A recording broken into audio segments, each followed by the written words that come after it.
Assalamualaikum warahmatullahi wabarakatuh. Wasa abdi Putri Azhara Yulia Kusuma di kelas 12 bahasa. Di dia abdi bade ngaresensi carpon-carpon nyaeta di buku Kanagan 5. Nu kahiji nyaeta judulna Gusti-Gusti. Sinopsisna nyaeta carpon ieu nyaritakeun budak lalaki nu ngagereum hayang maehan Allah. Atanapi dina ceuk hatena katuhu teh manehna inget kana ajaran guru nu numutkeun yen Allah teh geus paeh.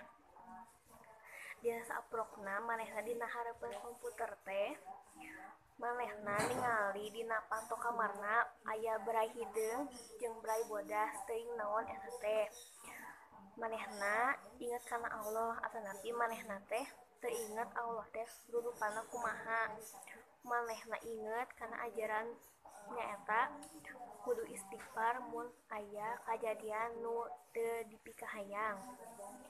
Tah dina pamikiran manehna mah da teu inget kana ajaran Allah yen manehna teh teu kudu ngadoa, salat, jeung istighfar, jeung teu kudu eling.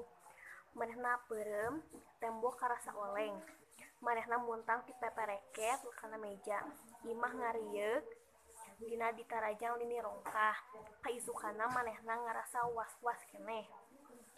Nah, kalemahan tina buku ieu teh nyaeta sabab lantaran buku ieu kaluaran ti tahun-tahun nu geus lampau atau baheula nyaeta masih nyangkutkeun carita nu ngakandungan sara.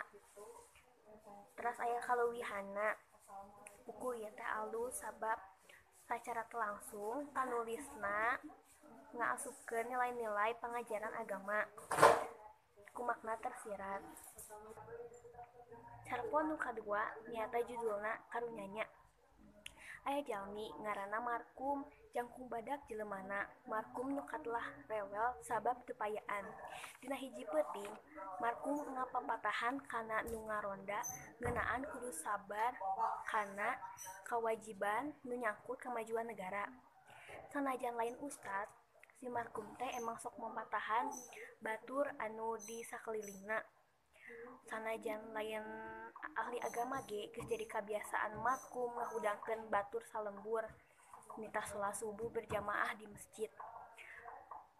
Mun Markum keur mapatahan tara aya jalma nu nembalan. Uyuhan cek batur mah, pamong lain, ustad lain cenah. Cek jalma nu sejen mah jika aya nu teu aya nu bisa dipigawe. Tapi da Markum mah los wae ngadangu nu direwelkeun ku jalma-jalma di sakelilingna. Tapi da teu pantes disebut eueuh pagawean ge sabab eta mah aya kagiatan positif-positifna. Hiji wanci Markum teh keur geuring. Nah, tuluy ustad teh nanyaan ka jalma-jalma di sekitarna. Markum teh ka mana? Yang aya berita Markum teh keur geuring cenah. Sapopoena Markum terus kaingetan salembur hayang nganyadarkeun masyarakat tur kudu ngaronda tur salat tapi inget manehna teh keur teu sehat atawa gering. Tah sanggeus ngahanca kagiatan-kagiatan eta teh brek Markum teh geuring panas teu ripuh sih ngan manehna teh bisa jalan tibra sare jeung dahar palingan. Tapi Markum teh da teu kaliwat kana kagiatan salat subuhna di masjid. Nya masyarakat teh narima wae Markum anu aya pagawean positif jeung masyarakat. Tah bisa anggres kagiatan-kagiatan eta teh nya eta panyabab Markum tumbang atawa geuring teh. Tah kitu ari masyarakat teh cenah ngomongkeun karunyanya Markum teh.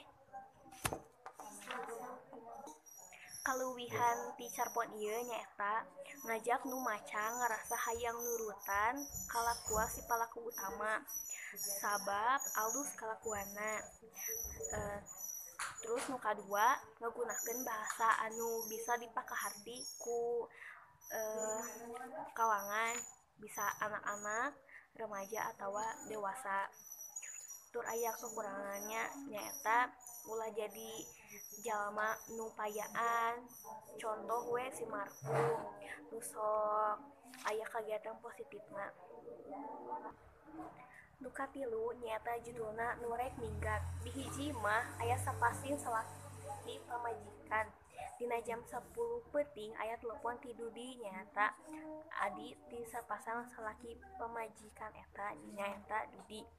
Dudi ngawartosan ka Kang Yana yen pamajikan Dudi nu ngaranna Neni teh rek minggat cenah ngamasalahan kana ekonomi jeung duit. Nu sok keneh mentaan duit keneh ka Dudi nyaeta indungna Dudi. Jaba dipapai kalancak Dudi hiji-hiji teh teu Dudi wae. Aya wae cenah alasanna teh. Padahal indungna Dudi teh pangsiunan kapal sekolah jeung komo salakina mah pangsiunan letnan kolonel.